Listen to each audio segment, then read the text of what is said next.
Welcome everybody to the 20th annual Fighting Bob Fest. We had hoped to be live in the Barrymore Theater, but as you can see, the Delta variant of the coronavirus has forced us into a mostly virtual event.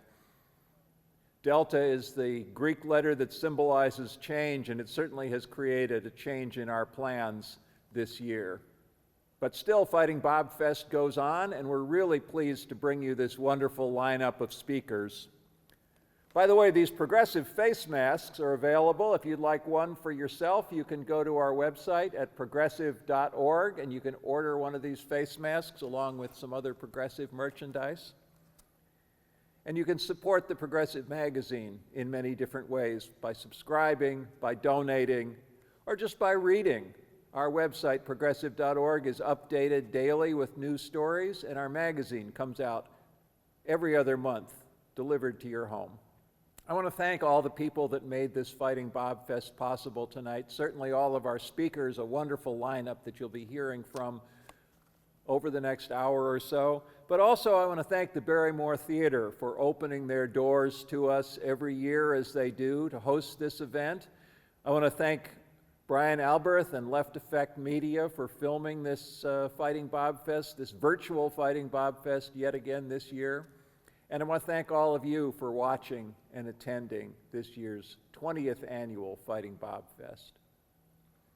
Our first speaker, I'm very pleased to have tonight with us Representative Dennis Kucinich. Dennis Kucinich was a city council member, a mayor in Cleveland, Ohio, and a member of the U.S. Congress from 1997 to 2013. He also ran for governor of Ohio and for president of the United States. And in June of this year, he announced again his run for mayor of the city of Cleveland. Tonight, Dennis Kucinich joins us virtually from Cleveland, Ohio. Hello, Bob Fest. This is Dennis Kucinich. I'm talking to you from Cleveland, Ohio. And I am in the closing days of a race for mayor, something that I actually did 44 years ago when I was first elected as America's youngest mayor in the city of Cleveland. And I'm back to complete the work of establishing a government that is truly responsive to the concerns of people. Some of you may remember the last time that I was mayor, I fought a pitched battle to save our municipal electric system from a privatization. Matter of fact, it took me many years to actually tell the story. It's embodied in a book entitled The Division of Light and Power, which was just released midsummer. And that book chronicles the story of not just the fight against privatization, but of an effort to organize a community to where government works for the people in every way, shape, and form, where the resources of the city are poured into the community, and where the jobs were distributed equally across the city, and where the African-American community was a partner in governance. And this was 44 years ago. So here we are, back to the future. And what that future represents for Clevelanders today is a strong statements and programs that address the poverty that has struck Cleveland with a vengeance. A third of the people in the city of Cleveland living at or below the poverty line. And Cleveland, unfortunately, is also one of the most violent cities of America, in America.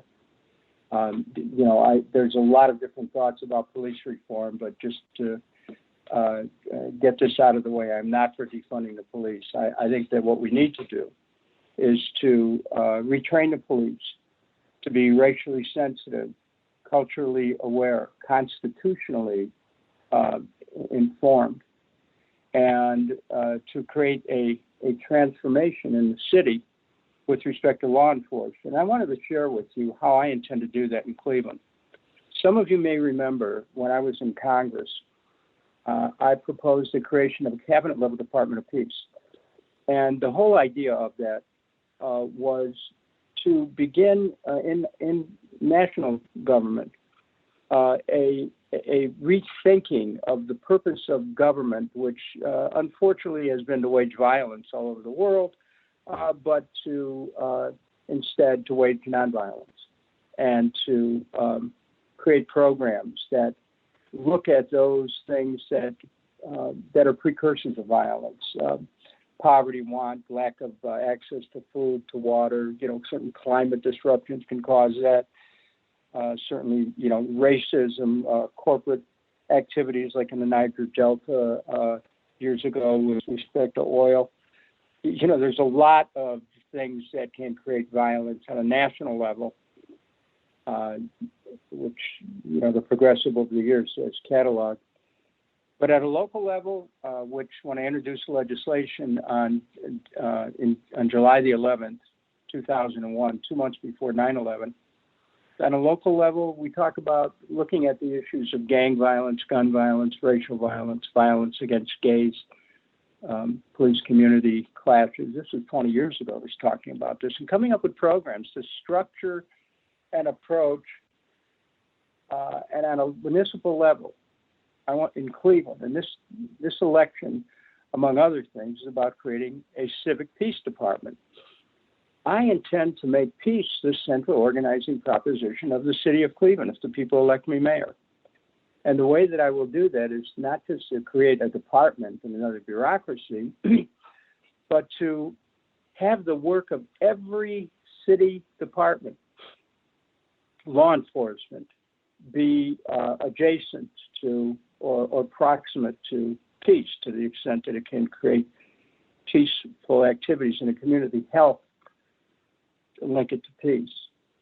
Housing, linked to peace. Peace is central. Education, peace, and bring peace education into the schools in a major way. I want to have restorative justice be part of the approach that we make, so that those people who found themselves on the other side of the law for whatever reason are given an opportunity to reenter society in a gainful way. I'm looking at rebuilding the civic infrastructure.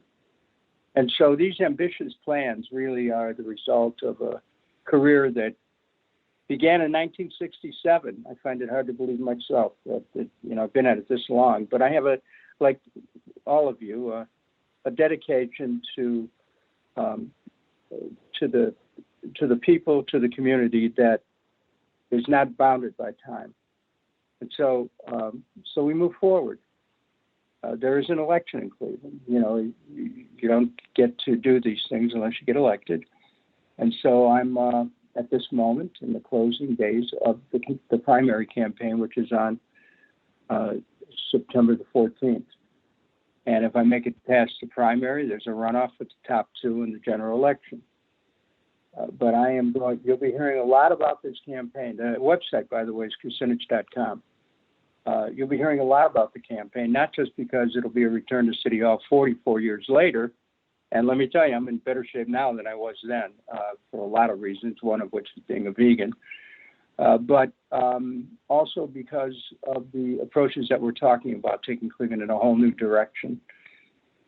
So thank you to the Progressive Magazine, to all those of you who are celebrating the work of Bob LaFollette, which continues, as does my work. And I look forward to, at some point in the not too distant future, being able to go beyond a virtual appearance to join with you as we continue our efforts to help be part of this, the transformational potential of governance, which is expressed through our everyday commitment and involvement. So thanks again. Enjoy BobFest, and I'll look forward to joining you and to hopefully after I'm elected mayor of Cleveland again. Bye now, and thanks. Hello, I'm Senator Tammy Baldwin, and welcome to this year's Fighting BobFest. Thank you to the Progressive for bringing us all together. And I want to express my gratitude to all of you for your commitment to fighting for the progressive values we share and that have defined Wisconsin. I have the great honor of occupying the same Senate seat as the namesake of today's festivities, Fighting Bob LaFollette. Fighting Bob represented Wisconsin because he was concerned that powerful corporate interests were being well served in Washington, but ordinary people weren't even being heard. From the back of hay wagons to stages, he traveled all around our great state to deliver a message that came to define our state's progressive tradition. I've heard from Wisconsinites that our economic system is tilted towards the people up top. Meanwhile, the concerns and struggles of working class families go unnoticed in DC. But our democracy exists to make sure everybody gets a fair shot, not just the well-connected. And I know that if we stand together, we can give a voice to those that need to be heard. Our state's motto is one word, forward. And together we will move forward and help write the next chapter of Wisconsin's proud, progressive tradition. I promise to always fight for working people and be a champion for Wisconsin families. Upholding Fighting Bob's legacy is my greatest honor. Thank you and have a great night. So glad you could be here today. I am especially glad to be here as a big Fighting Bob La Follette buff. I'm going to show you, this is my Fighting Bob La Follette button collection over the years, from governor's races and presidential races in 1924 when he ran. And I am a big fan of the progressive tradition of Fighting Bob La Follette and all that he did for Wisconsin that we led on for the entire nation. The La Follette Weekly was the magazine that he and Bell started. It is now the Progressive Magazine, and we're so fortunate to have the Progressive Magazine still going strong right here out of Madison, Wisconsin, and very proud to be able to work with everyone putting on this today.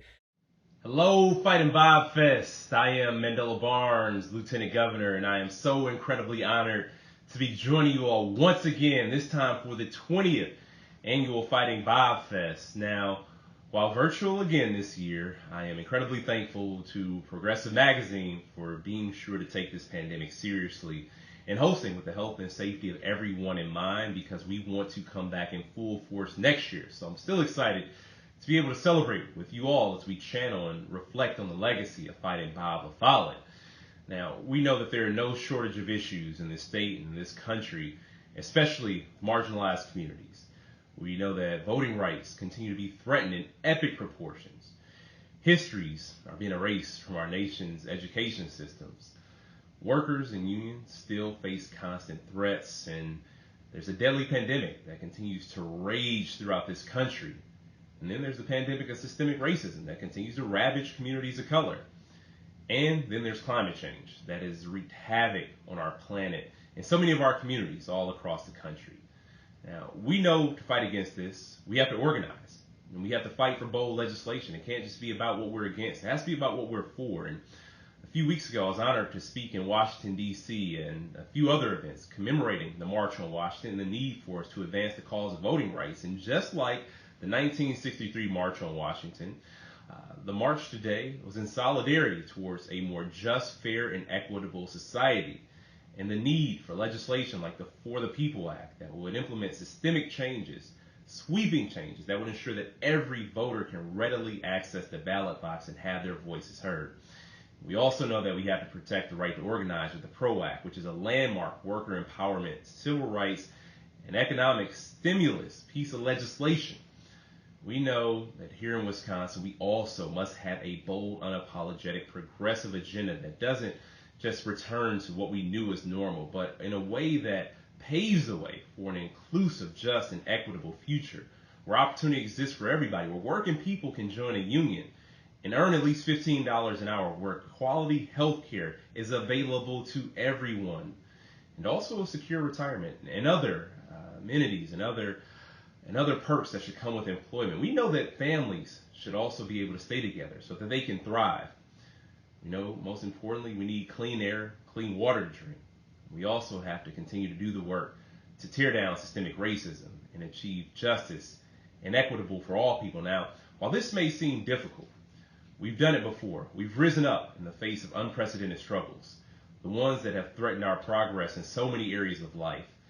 with so many bad actors who continue to try to keep us down. We thought they were gone, but they're still here. But rather than sit back or sit still, we're going to continue to stand up and not give up. We're going to fight for healthcare, for safety, for justice for our communities.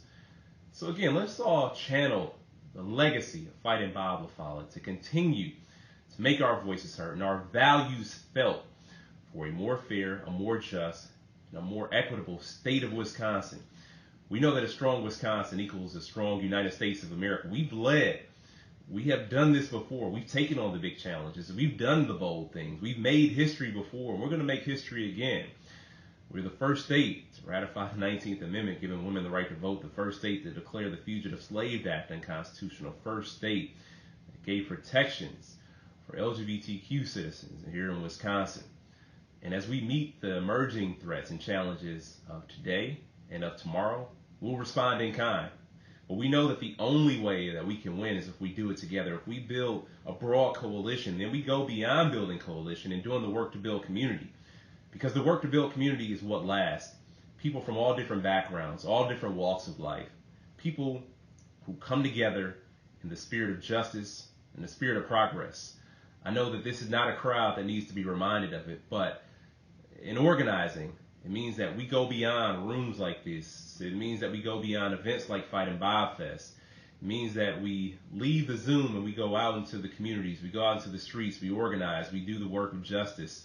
It means we bring on board people who may not have been a part of this fight, who may not have been a part of this struggle before. I believe that we can win. I know that we will win. I know that we will bring justice. I know that progress will be the new reality as long as we're willing to work for it, as long as we push together and pull together and demand more. We demand accountability from our leaders, and we demand accountability from ourselves to make sure that we all do the right thing. So I just want to say thank you so much for having me. Truly wish I could be in person. Truly wish we could be doing this together so that we can feel the energy of the room, so that we could leave the Barrymore and go right out into the streets and do the work that has to be done for a more prosperous future for everyone, so that opportunity can be expected in every community. We can't rest until we reach that reality. So thanks again, everybody, for having me, and I look forward to seeing you all in person sometime soon when it is safe to do so. Have a good night.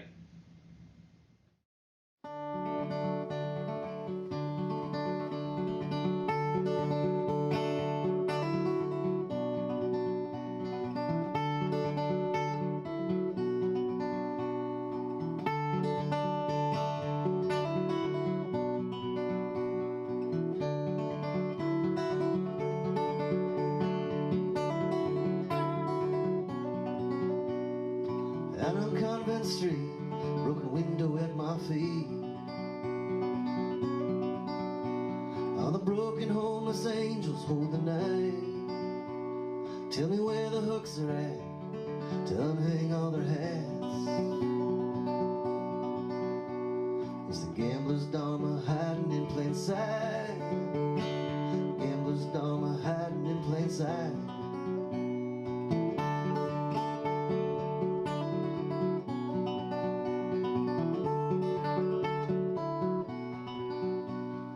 Early in the morning, your medicine is strong, and the four directions nail you to the dawn. Walk out of doors alone, your secret written on a stone. It's a short time here, but a very long time gone. Short time here, but a very long time gone.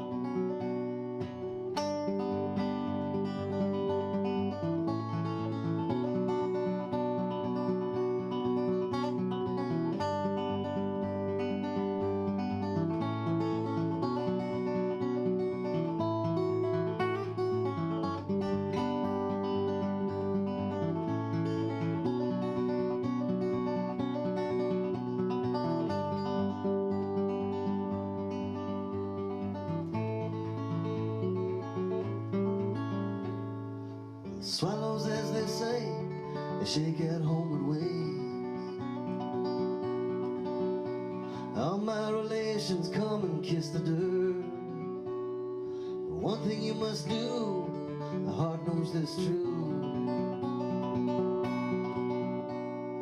Learning all where to love and who. Learning all where to love and who.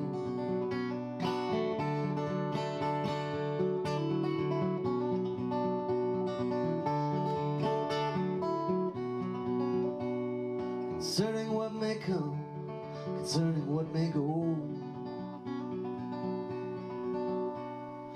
Even when our shadows don't fit us right, from now and for all time, I'll trade you yours for mine. And I play my gambler's dawn my hand with you. Play my gambler's dawn my hand with you. Play my gambler's dawn my hand with you. Play my gambler's dawn my hand with you.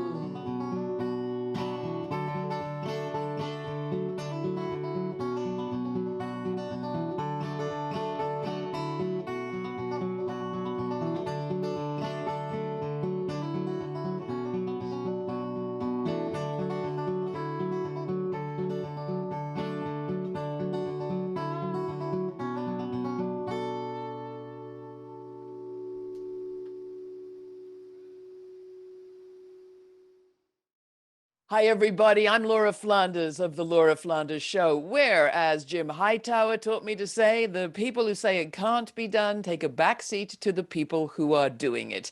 You can join us every week on public television or radio or your local community radio. Sign up for the podcast or join us on YouTube for the premiere every Sunday, 11:30 a.m. Eastern. We have a live chat with our guests. I wish, though, that I could be there with you in person, the 20th anniversary of Fighting Bob Fest. Yay! I also hear that you are participating, many of you, in a rededication of the grave markers of the Follettes later this week. I think it is.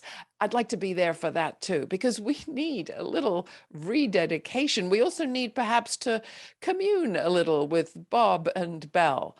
Frankly, I think if they were here with us right now, they'd be pretty mad. I think they'd say we're not fighting anywhere near hard enough. Are we standing up for the rights of women in Afghanistan? Well, maybe some of us. Are we standing up for abortion rights and reproductive justice in Texas? We're doing our best. Are we fighting back against racist policing and Jim Crow election tests all across this country? We're trying. And what about in Wisconsin? Are we organizing as well as the right is organizing to take down public education in the name of fighting some phantom called critical race theory? I think perhaps not. Most importantly, I think Bob La Follette would be saying, what about those billionaires? In the last year, in the year of COVID, 2020, the worst year in which the pandemic hit, latest reports from the Institute for Policy Studies suggest that the billionaires of this country increased their wealth by 62%, some $1.5 or $6 trillion of gain of wealth in just those 12 months. That's half of the full $3.5 trillion investment package that the Biden administration's struggling to get through Congress and the Senate. They're struggling because a whole lot of people would prefer to do the bidding of the billionaires than the bidding of the rest of us.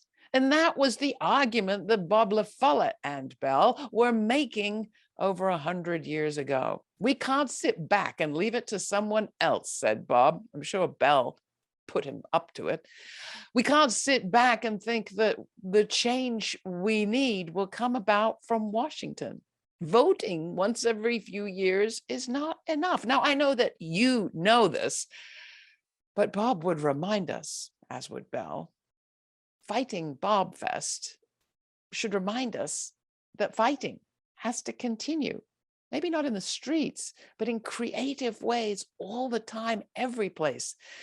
And for that, I think we need to rededicate not just the graves of the Follettes, but ourselves to this fight and to the idea of democracy and majority and a process of rule by, with, and for the people. Really, I think the La Follettes would be saying, we need to rededicate ourselves to one another. And if we can't do it in person, then at least we can do it through the internet. I wish you a very happy Fighting Bob Fest. I wish I could be there for the rededication of the graves. I am hereby rededicating myself to bringing you weekly visions and stories and reports of how we can create a more democratic economy, a more democratic society, and a healthier, more regenerative planet. We can, and we can learn from the people out there doing it, but only if we get to hear about them, meet them. So support your independent media that bring you the news that others won't. Rededicate yourself to Fighting Bob Fest and to the fight for a progressive future. Don't let the clock run out. For Fighting Bob Fest 2021, till we're in person again next year, I'm Laura Flanders. Thanks. My name is Greg Palast. You can tell by my hat that I'm an investigative reporter. Maybe you've seen me on Democracy Now! Or on BBC, or read my stuff in The Guardian or in The Progressive, or seen my film, The Best Democracy Money Can Buy. For decades, I've been investigating vote trickery. Watch this. We're about to meet with a GOP official who says that she has personal knowledge that 32,000 people are voting illegally in this county. So my name is Pamela Reardon. I am currently 6th District Committee woman to the state party. I know for sure voters do not live here.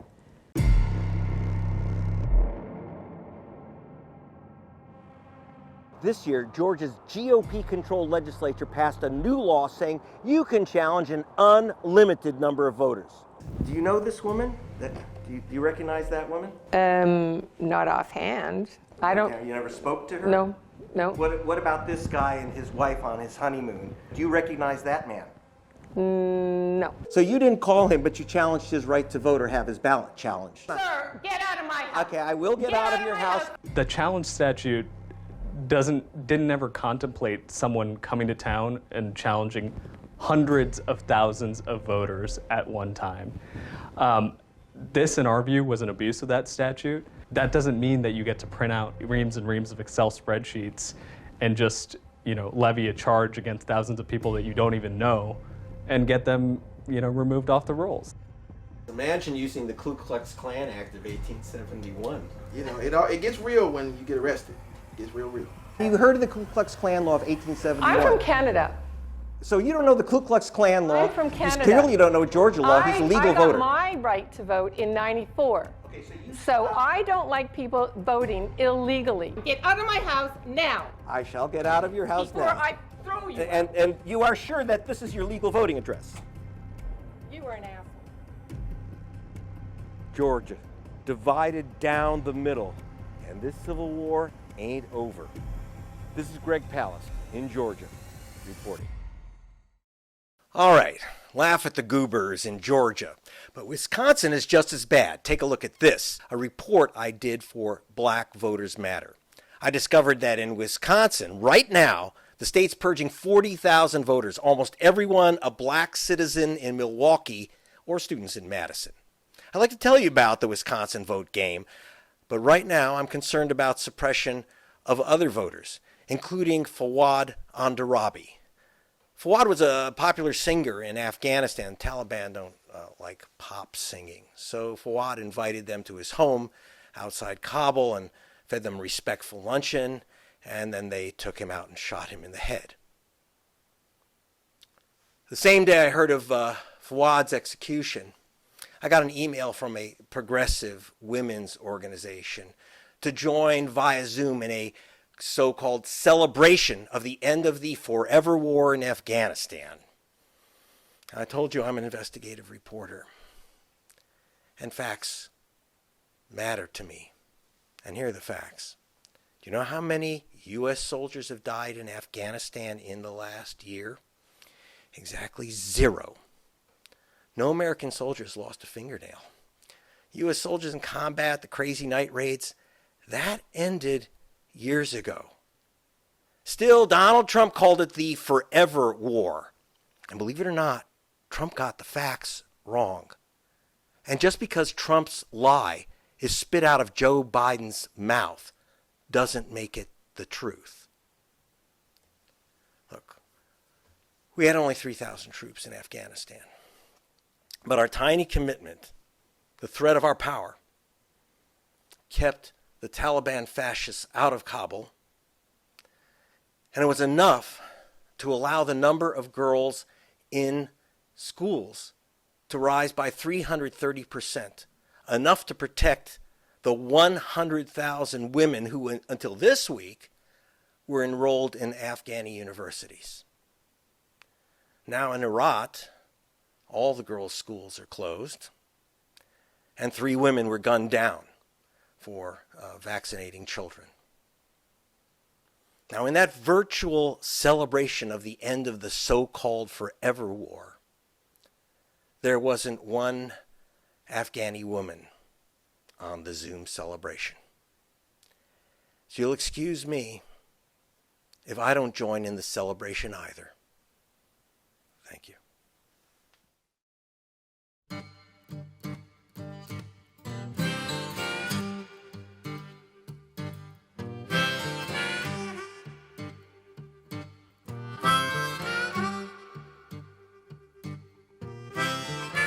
Easy Mosin can't get it. Move fast to save your life. Saviors come and go, but only to slow the strife. Say, tell me what you doing in Babylon when the Lord's day is at hand.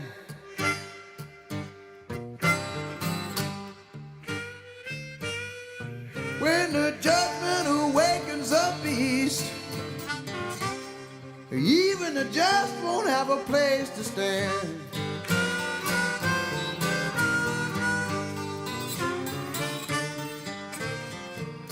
Sliding slow through Kansas City when the word was laid on me.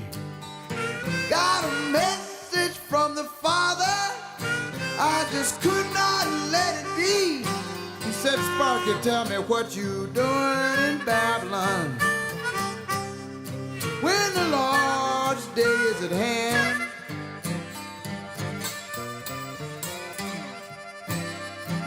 Yeah, when the judgment awakens the beast, even the just won't have a place to stand.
Gotta save the just and lost.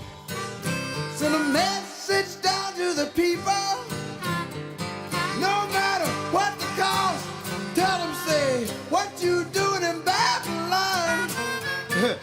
When the Lord's day is at hand.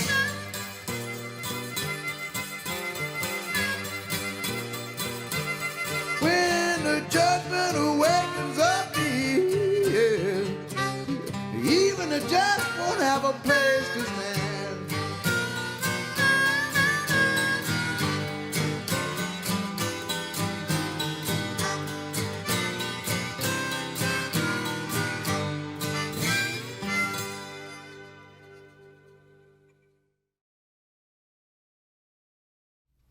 Hi, Fighting Bobbers.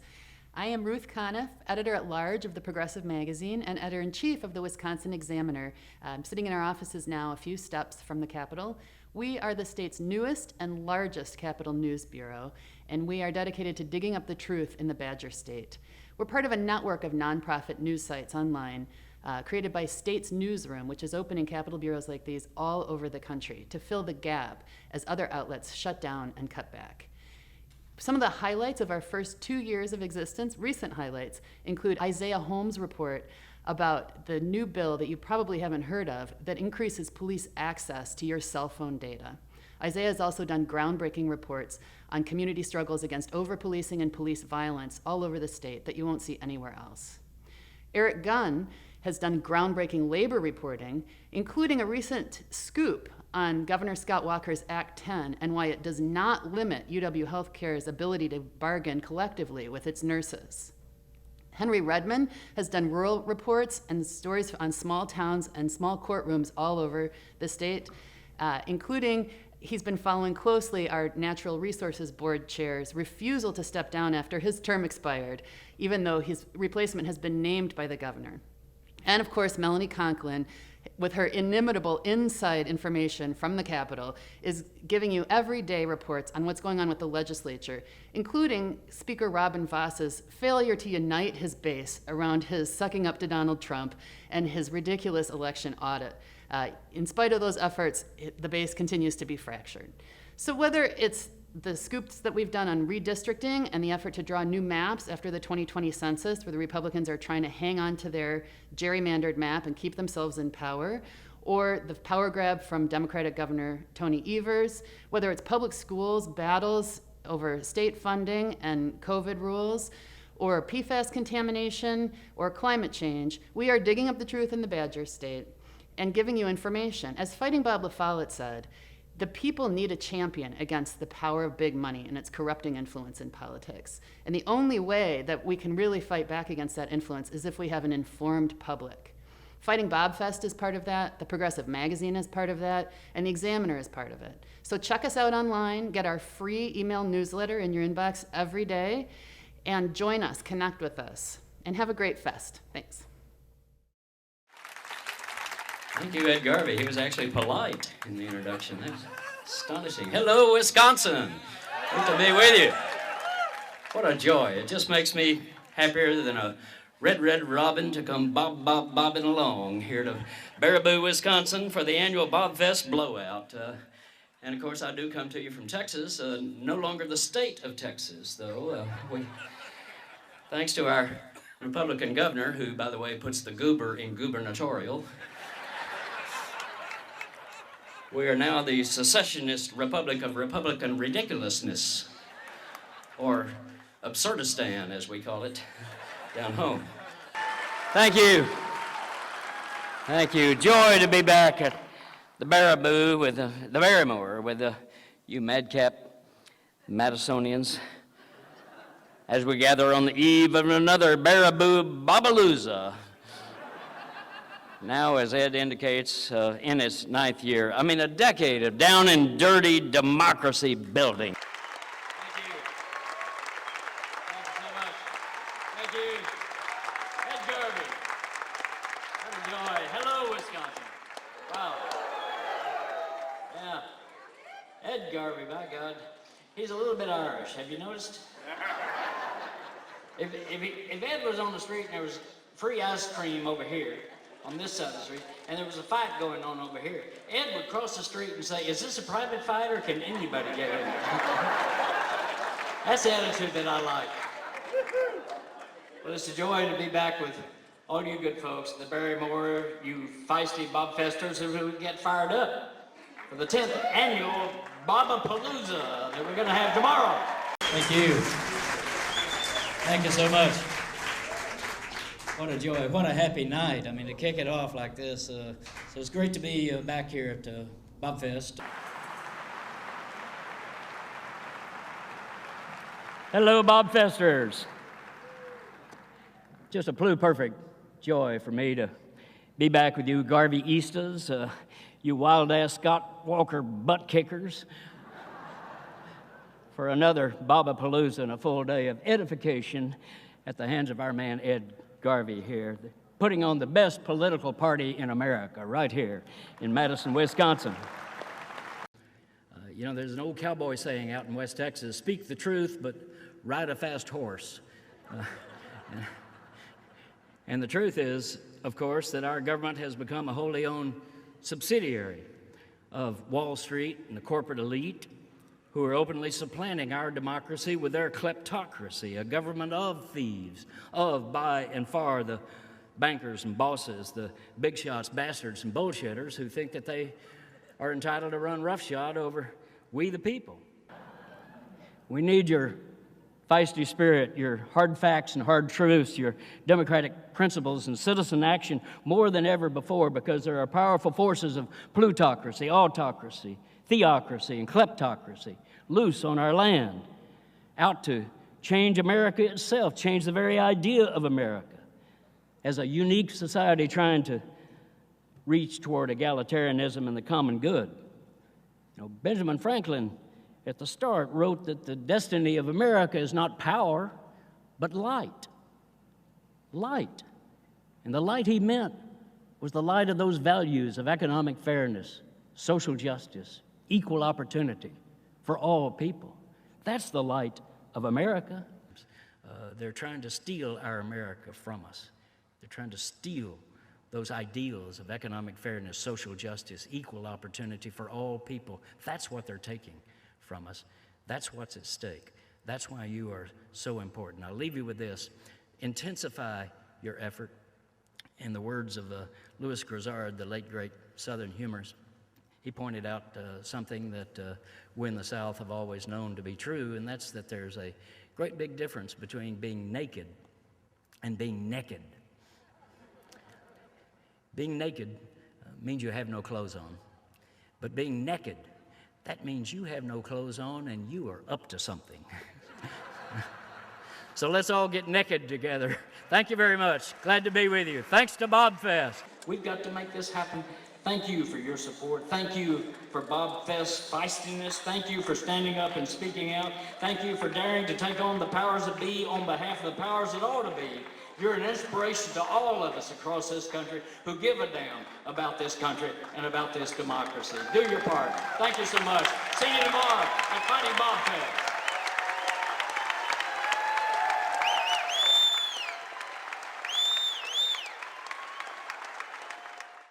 Thanks, everybody, for joining us for this 20th annual Fighting Bobfest. We've got a lot more speakers and musicians for you tonight, so stay tuned.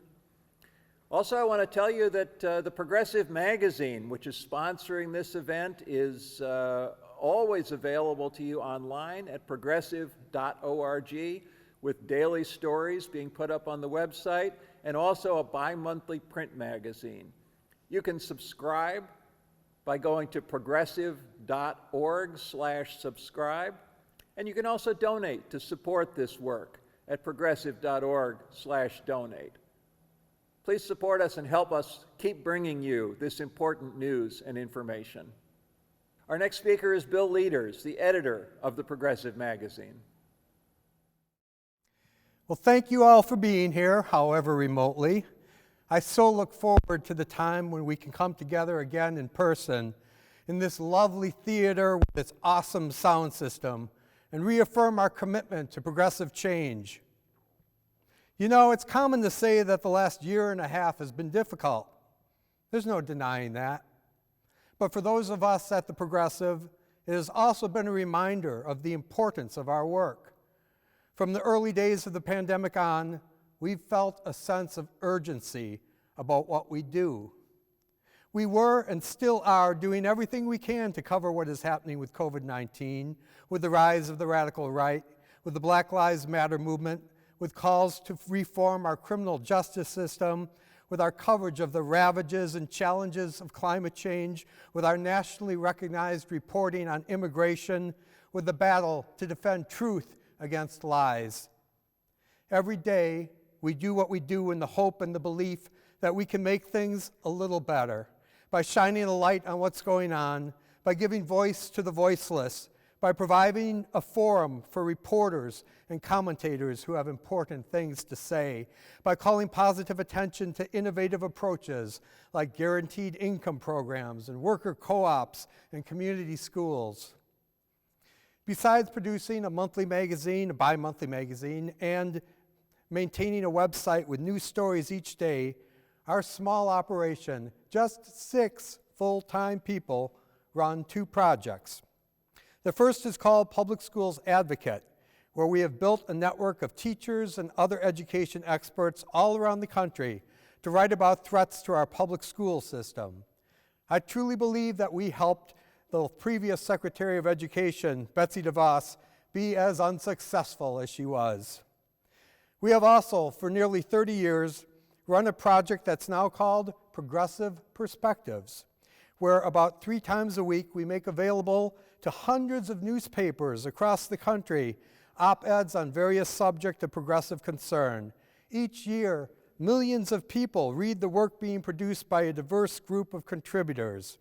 We work with other nonprofit groups, including the Institute for Policy Studies, Human Rights Watch, the Green Lining Institute, and the Sierra Club to find homes for our op-eds.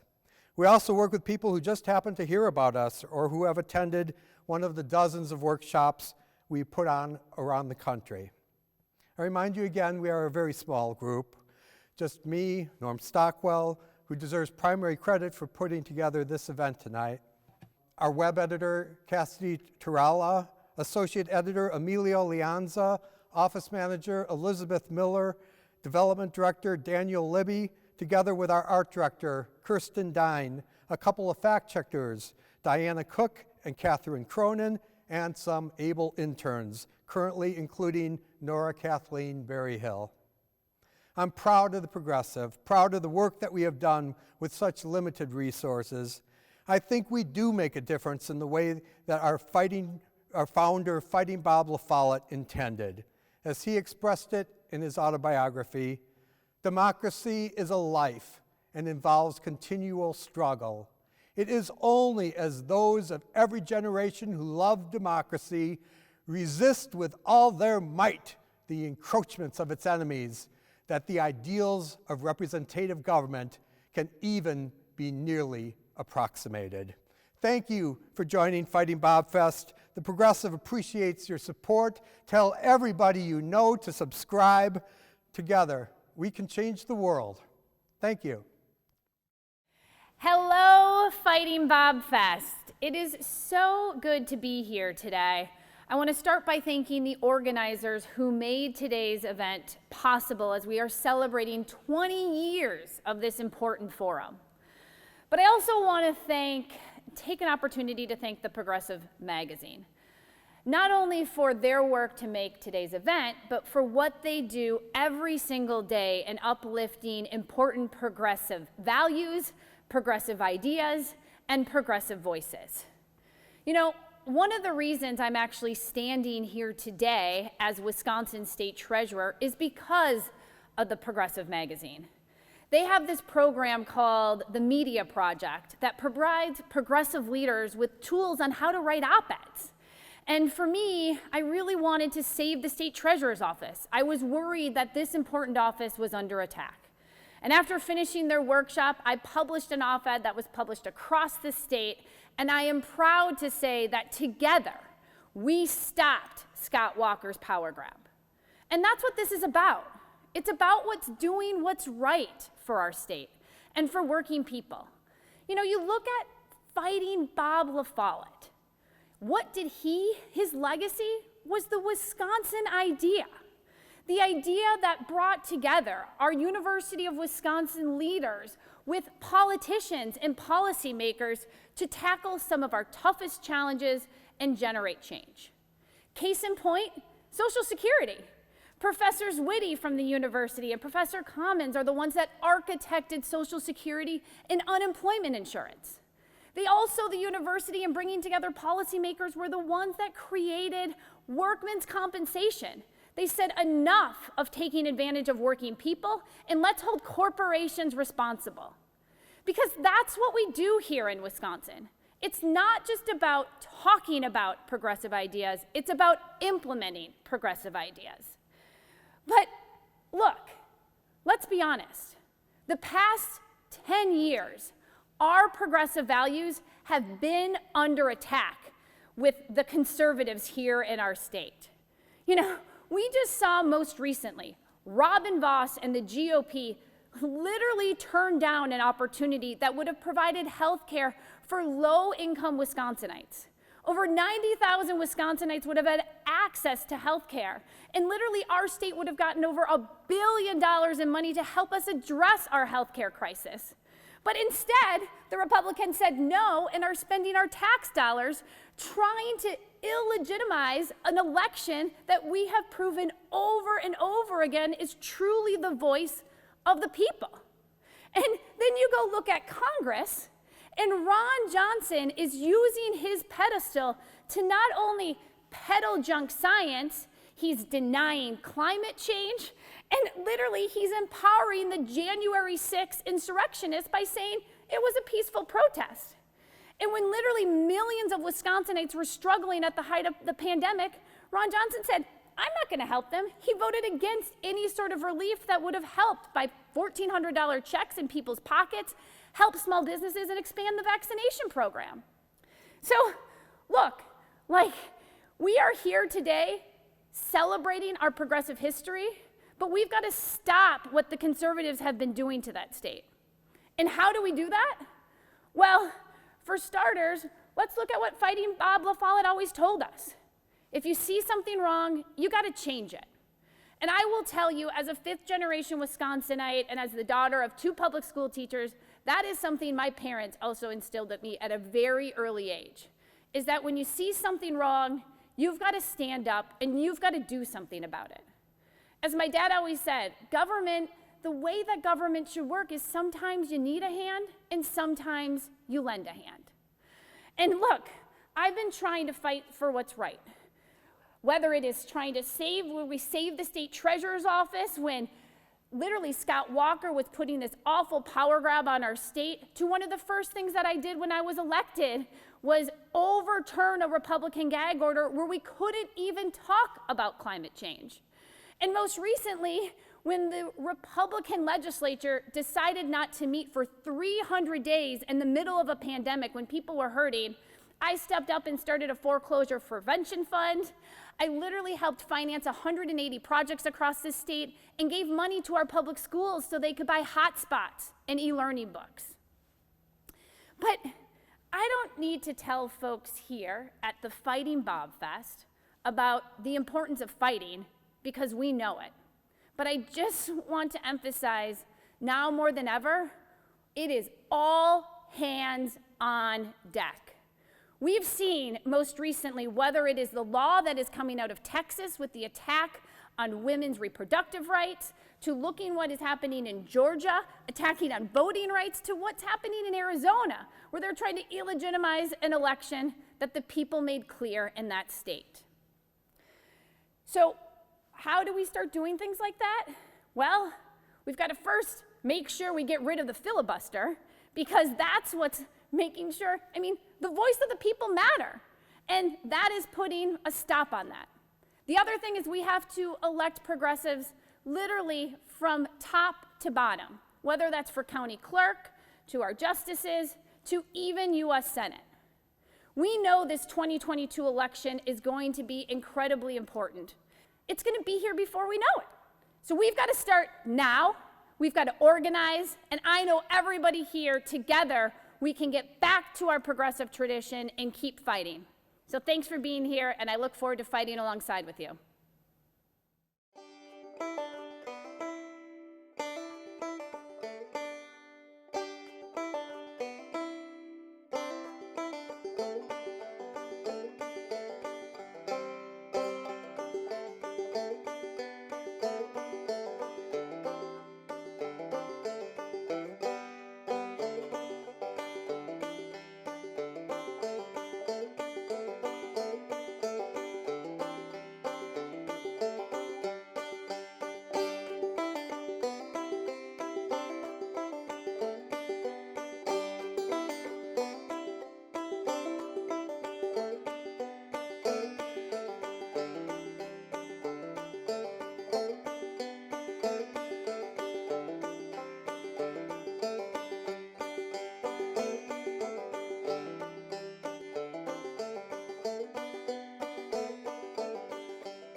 Learning to see.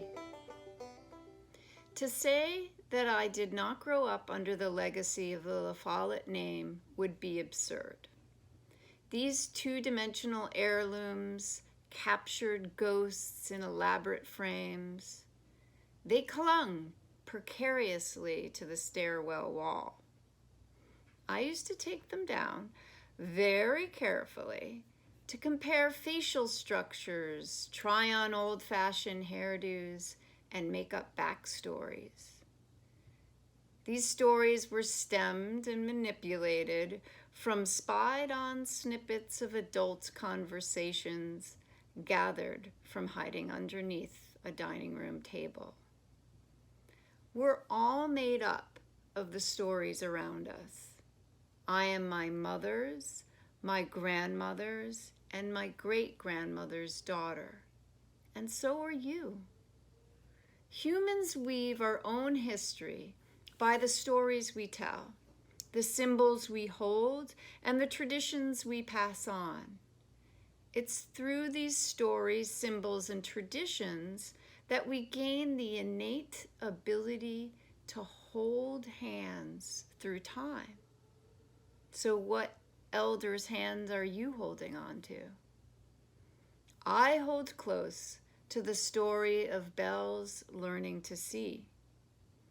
Although I can't seem to find the actual oratory that she wrote, the story is clear. Belle took a zoology laboratory class, a course in which no grades were given to advance her transcript. In this laboratory that had nothing to do with her major, Belle clearly had a transformative moment. What she saw in this class gave her no credit. However, it became the commencement speech and won the much-coveted Lewis Prize from the University of Wisconsin-Madison. She was given a dish, an ecosystem, a tiny world of sea urchins, starfish, and coral. She was then asked by zoologist Burge to tell me what you see. As Nancy Unger so beautifully weaves together in her book, Belle Case found herself amazed at how little she knew of the art of truly seeing. In her speech, Learning to See, Belle criticized adults for subverting children's natural curiosity by insisting that they study textbooks and learn scientific names, to the exclusion of encouraging independent investigation and discovery. This defense of the sheer joy of learning was chosen to be delivered at commencement, an honor not extended to Bob La Follette, who was by this time universally recognized as the class's most gifted speaker.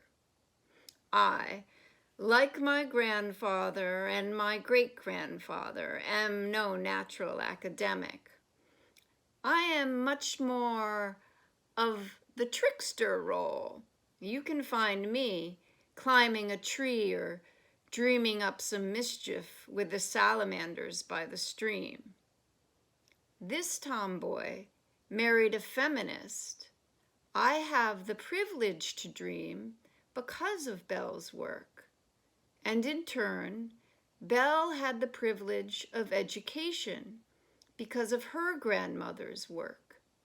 Again, from Unger's book.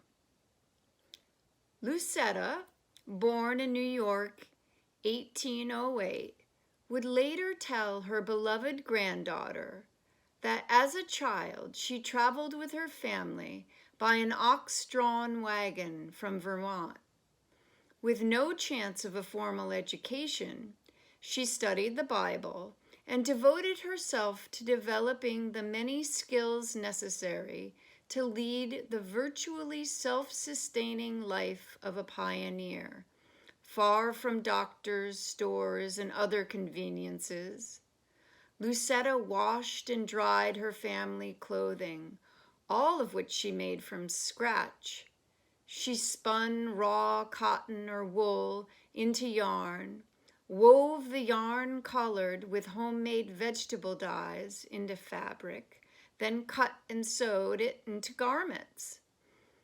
She dripped candles, dried fruits, churned butter, made cheese, kept bees for honey, and boiled the sap she tapped from maple trees into sugar. She studied nature assiduously and learned to use it in a myriad of ways for her family's advantage. She could name the constellations and tell time by the stars, and treated the illness of family members with the natural growing herbs that she identified and gathered. Belle asked her grandmother if she hated such work, and Lucetta replied, "I could never hate something that needs to be done." I believe that Belle saw her grandmother Lucetta in that ecosystem of magical sea creatures, learning from their harmonious living relationships with one another. She took the time away from the grind of industrialized education to gain new perspective, or rather, ancient perspective. Mollusks are teachers too. As we reflect on the past 100 years, I'm filled with gratitude. I am the mother of boys who can grow up to be girls if they want to, and why shouldn't they want to? I'm grateful for this enduring community of movers and shakers who are the guardians of the La Follette legacy. It's your legacy. Thank you for your stewardship and preservation of this symbol so that all can come to sit and speak, or sit silently and hold hands with our ancestors. As Lucetta made clear to Belle, there's just no time for hate, but there sure is a lot of work to be done. Onward, and thank you. The slightest chill pervades the air, the wind of soft September surrounds us as we walk alone, trying to remember. The year is turning like the leaves, the battles she once fought in are fading like sweet summer days, like her, almost forgotten. May we all honor in our work the heroes of our history. May they return to bring us hope from roots sunk deep in memory. May old acquaintance be renewed, may no ill wind forestall it, and may we always keep the faith the faith of Belle LaFollette. No street, no highway bears her name. No statue shows her strong and proud. No building tall is named for her. Such silence where she spoke so loud. No mural of the fierce campaigns she proudly cast her lot in. The present overwhelms the past until it's near forgotten. May we all honor in our work the heroes of our history. May they return to bring us hope from roots sunk deep in memory. May old acquaintance be renewed, may no ill wind forestall it, and may we always keep the faith of Belle LaFollette. There are those who hide at home, waiting for the storm to pass, while others find security in fighting hard and standing fast. From racial justice to world peace, from suffrage to the picket line, Belle led the struggles of her day with vision far beyond her time. May we all honor in our work the heroes of our history. May they return to bring us hope from roots sunk deep in memory. May old acquaintance be renewed, may no ill wind befall it, and may we always keep the faith of Belle LaFollette.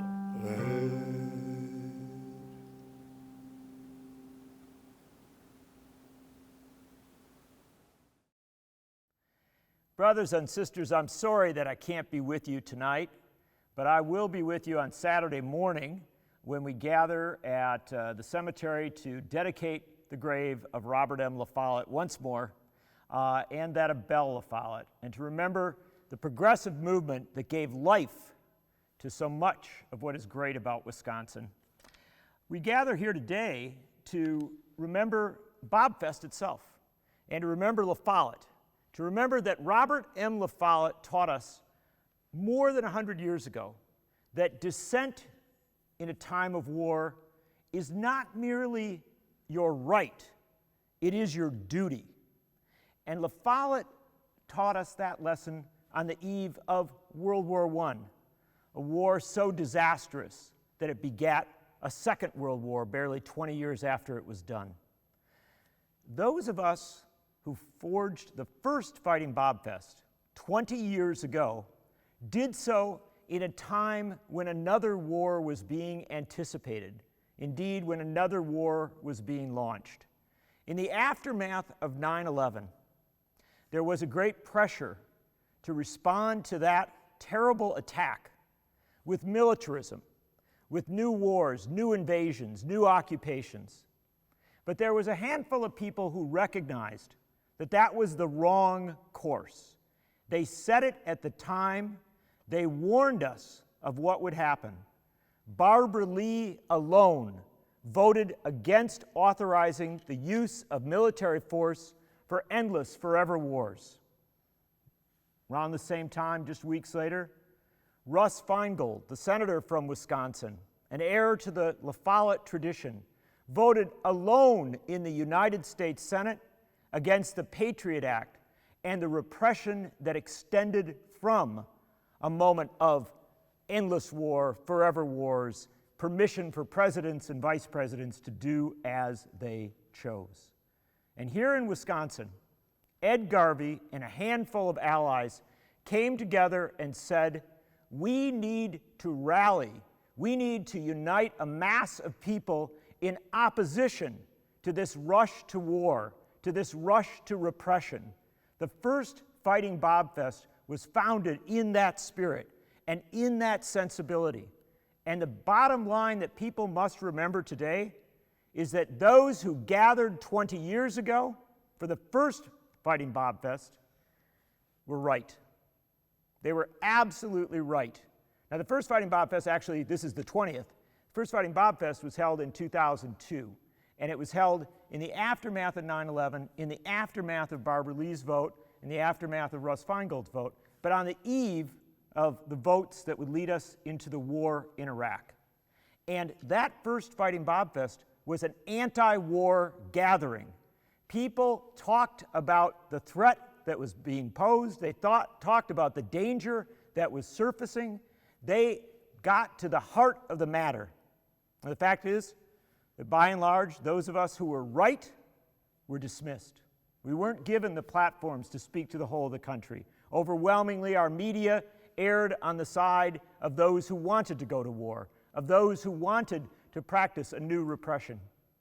But the proud and brave people that gathered for the first Fighting Bob Fest and for the Fighting Bob Fest that followed, they stood true, not merely to their own principles, but to the core principles of this republic, that a rush to war is never the right move, that a rush to repress dissent is never the right move, that the La Follette tradition was the right tradition. And now, 20 years on, as we watch the end, finally, of our occupation of Afghanistan, we gather to say a few simple truths. First and foremost, we thank Joe Biden for doing the right thing and getting our troops out of Afghanistan and ending that forever war. But we also gather to say something else, that George W. Bush got everything wrong in 2001 and 2002, that Dick Cheney got everything wrong in 2001 and 2002, that the military-industrial complex got everything wrong in 2001 and 2002, that they chose a route that was not going to make us safer, that was not going to make us freer, that was not going to make this a better country or this world a better place. But some people got it right. Barbara Lee got it right. Russ Feingold got it right. Ed Garvey got it right. And the people who gathered for that first Fighting Bob Fest and for the Fighting Bob Fests that have followed have gotten it right. We have understood, and we still understand, that dissent in a time of war is not a privilege, it is not merely a right, it is a duty, and we have stood true to that patriotic duty. I welcome you tonight, I stand in solidarity with you, and I tell you, this will not be the last Bob Fest. We will gather again, and we will build the cooperative Commonwealth and a nation of peace and justice. Solidarity. Thanks, everybody, for joining us for this virtual 20th annual Fighting Bob Fest. We're so glad that you could be here with us. We wish we could all be together, but this year, again, we're a virtual event. Hopefully next year we'll all be together again in the Barrymore Theater. Saturday morning, if you're in Madison, we're going to be at Forest Hill Cemetery at 10 a.m., rededicating the grave markers of Fighting Bob and Belle La Follette that have been newly restored. We have a number of speakers there, including some members of the La Follette family and music from the Raging Grannies. So please, if you're able to join us Saturday morning at Forest Hill Cemetery in Madison, Wisconsin, we'll be there celebrating the lives and legacies of Fighting Bob and Belle Case La Follette.